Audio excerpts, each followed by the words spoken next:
ფინანსთა სამინისტროს საგამოძიებო სამსახურის თანამშრომლების მიერ ჩატარებული საგამოძიებო მოქმედებების შედეგად წინასწარი შეთანხმების ჯგუფის მიერ სამსახურებრივი მდგომარეობის გამოყენებით მართლსაწინააღმდეგო მისაკუთრების მიზნით დიდი ოდენობით სხვისი ქონების მოტყუებით დაუფლების და ჯგუფურად უკანონო შემოსავლის ლეგალიზაციის ფაქტზე სისხლის სამართლებრივი დევნა დაიწყო 4 პირის მიმართ.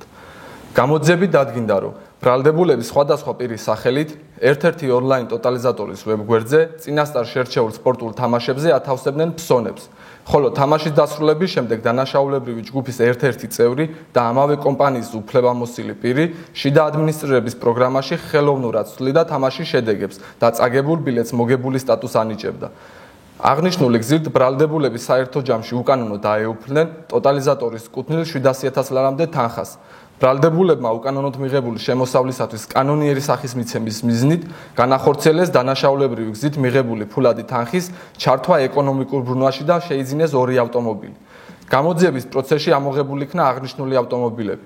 ასევე დანაშაულებრივი გზით მიღებული ფულადი თანხის ნაწილი 52,000 აშშ დოლარის ოდენობით. გამოძიება მიმდინარეობს სისხლის სამართლის კოდექსის 180 მუხლის მეორე და მესამე ნაწილებით, ასევე 194 მუხლის მეორე ნაწილით, რაც სასჯელის სახით ითვალისწინებს თავისუფლების აღკვეთას 6-დან 9 წლამდე ვადით.